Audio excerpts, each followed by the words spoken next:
Hello दोस्तों, स्वागत है हमारे यूट्यूब चैनल डियर लर्नर्स में। और आज की क्लास में हम लोग पढ़ेंगे इंपॉर्टेंट जीके क्वेश्चंस के बारे में, करंट अफेयर्स के क्वेश्चन और साथ ही साथ जीके के हर एक सेगमेंट से रिलेटेड जो क्वेश्चंस हैं वो हम आज की क्लास में करने वाले हैं, जैसा कि हम डेली बेसिस पर करते हैं। और 11 क्लासेज इसकी ऑलरेडी कंप्लीट हो चुकी हैं। अगर आपने अभी तक वो क्लासेज नहीं देखी तो वो क्लासेज भी देखिए। काफ़ी इंपॉर्टेंट क्वेश्चन हमने करा रखे हैं सभी क्लासेज में। तो चलिए स्टार्ट करते हैं आज की क्लास को और देखते हैं आज का सबसे पहला क्वेश्चन। तो पहला क्वेश्चन है, हाल ही में मर्सिडीज बेंज इंडिया के एमडी कौन बने हैं? तो जैसा कि आप सभी को पता होगा, मर्सिडीज जो कि एक रॉयल कार्स के लिए फेमस है, यानी काफ़ी महंगी कारें होती हैं मर्सिडीज की और काफ़ी फैसिलिटी भी उसमें दी जाती है। तो वही एक ब्रांड है मर्सिडीज बेंज।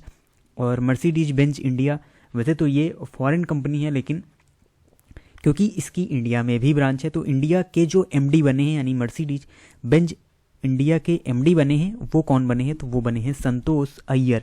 तो संतोष अय्यर ही अभी मर्सिडीज बेंज इंडिया के एमडी बने हैं। बढ़ते हैं अगले क्वेश्चन की ओर। अगला क्वेश्चन है, हाल ही में मिस दिवा यूनिवर्स 2022 का खिताब किसने जीता है? तो आपको बताना है मिस दिवा यूनिवर्स जो कि ब्यूटी पीजेंट होते हैं कई सारे हमारे, जैसे आपने सुना होगा miss India, miss universe, miss world, उसी प्रकार से ये भी एक ब्यूटी पीजेंट होता है जिसे मिस दिवा यूनिवर्स के नाम से जाना जाता है। और मिस दिवा यूनिवर्स 2022 का खिताब जीता है यहाँ पर दिविता राय ने।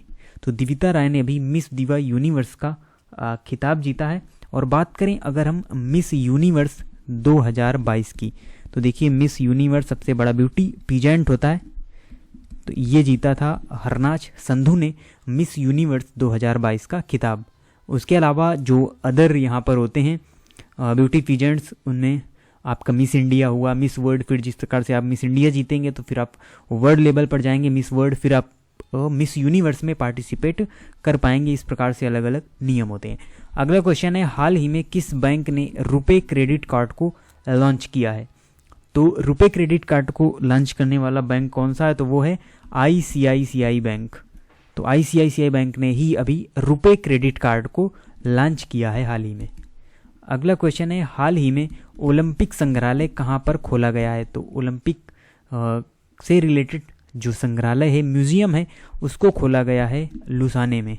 तो लुसाने में इस म्यूजियम को खोला गया है। अगला क्वेश्चन है, किस राज्य की पुलिस ने एक ऑनलाइन मोबाइल एप्लीकेशन JK E-कॉप, वैसे इसको इस प्रकार से लिखा जाए तो ज़्यादा अच्छा रहेगा, JK E-कॉप, ये एक मोबाइल एप्लीकेशन है और नाम से ही में इसके राज्य का जो नाम है वो स्पष्ट है, क्योंकि जे कैसे होता है यहाँ पर जम्मू एंड कश्मीर।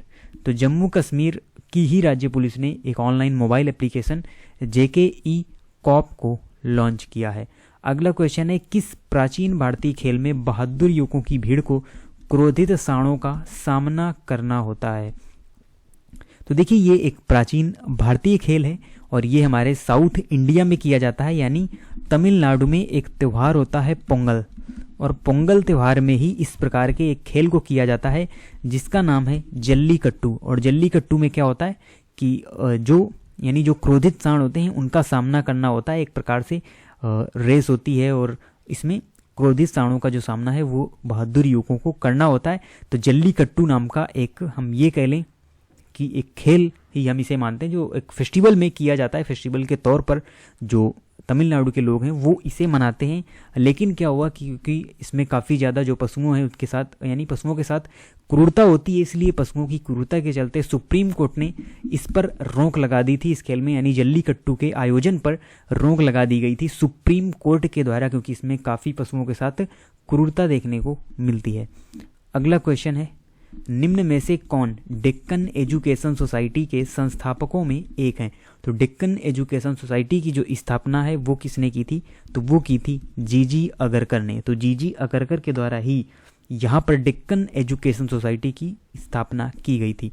अगला क्वेश्चन है, राज्यसभा की अध्यक्षता किसके द्वारा की जाती है और लोकसभा की अध्यक्षता किसके द्वारा की जाती है?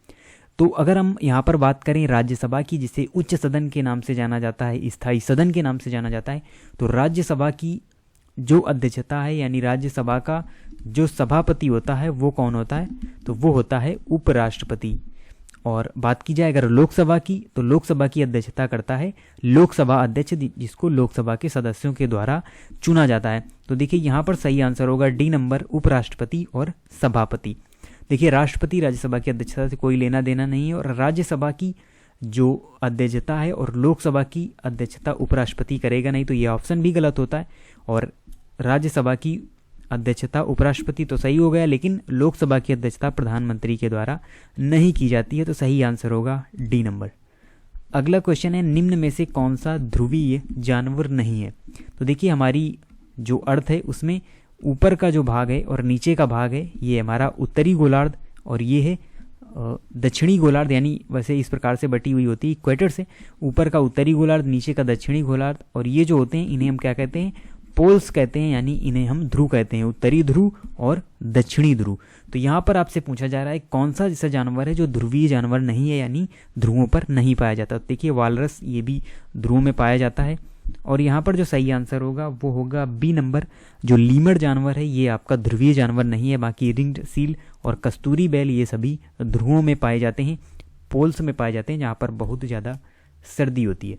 अगला क्वेश्चन है, भारतीय राष्ट्रीय कांग्रेस की अध्यक्ष बनने वाली पहली भारतीय महिला कौन थी? तो देखिए जो भारतीय राष्ट्रीय कांग्रेस है और इसकी अध्यक्ष महिला भी रही, और जो इसके अध्यक्ष बनने वाली पहली भारतीय महिला थी वो कौन थी? तो वो थी सरोजिनी नायडू। तो सरोजिनी नायडू ही भारतीय राष्ट्रीय कांग्रेस की अध्यक्ष बनने वाली पहली भारतीय महिला है। अगला क्वेश्चन है, पॉलिटिक्स से रिलेटेड, संसद का जो सत्र है वो से शुरू होता है, यानी किससे शुरू होता है? प्रश्नकाल, शून्यकाल, अवकाश या ध्यानाकर्षण प्रस्ताव। तो देखिए ये जो सभी पार्ट हैं ये सभी संसद की कार्यवाही के ही पार्ट हैं, लेकिन जो संसद की शुरुआत होती है वो हमारी होती है प्रश्नकाल से। और प्रश्नकाल का जो समय होता है यानी 11 बजे से 12 बजे तक जो पहला घंटा होता है वो प्रश्नकाल का घंटा होता है, जिसमें विभिन्न सदस्यों के द्वारा जो तारांकित प्रश्न हो गए, अतारांकित प्रश्न हो गए, यानी कई टाइप के जो प्रश्न हैं वो पूछे जाते हैं प्रश्नकाल में 11 बजे से 12 बजे। और इसी से जो संसद की कार्यवाही है वो स्टार्ट होती है। और उसके बाद समय आता है शून्यकाल का, और ये समय होता है 12 बजे से 1 बजे तक का। और इसमें यानी शून्यकाल में आप बिना अनुमति के क्वेश्चन पूछ सकते हैं, और यानी दूसरे घंटे को हम ये कह लें संसद की कार्यवाही के दूसरे घंटे को हम शून्यकाल के नाम से जानते हैं। और फिर होता है भोजनावकाश, और उसके बाद में फिर से जो संसद चलती है जब तक कि जो पीठासीन अधिकारी है उसके द्वारा उसको यानी समाप्त नहीं कर दिया जाता पूरी संसद की कार्यवाही को।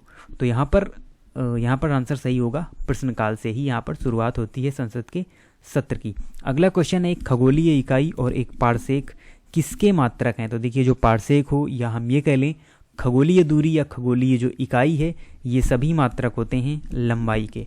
तो ये लंबाई से रिलेटेड ही मात्रक होते हैं। अगला क्वेश्चन है, सीमा सड़क संगठन की जो स्थापना है वो किस वर्ष हुई थी? तो बात करें अगर हम सीमा सड़क संगठन की, या इसे ही हम शॉर्ट फॉर्म में BRO कहते हैं, बॉर्डर रोड ऑर्गेनाइजेशन। तो इसका काम होता है जो पहाड़ी इलाके हैं यानी जो पर्वतीय इलाके हैं या जो भारत की सीमाओं वाले इलाके हैं यानी जहाँ से भारत की सीमाएं दूसरे देश के साथ लगती हैं, वहाँ पर जो रोड का निर्माण है वो करने का कार्य होता है किसका? सीमा सड़क संगठन का, यानी कि बॉर्डर रोड ऑर्गेनाइजेशन का, या हम ये कह लें BRO का, जिसकी जो स्थापना है वो की गई थी 1960 में। तो 1960 में इसकी स्थापना की गई थी, और जो भी सड़कें हैं पर्वतीय इलाकों में हो या बॉर्डर में हो उन सभी की देखरेख का जो जिम्मा होता है वो BRO के कंधे पर ही होता है। तो BRO के द्वारा ही उन सड़कों का यानी उन सड़कों की मरम्मत की जाती है।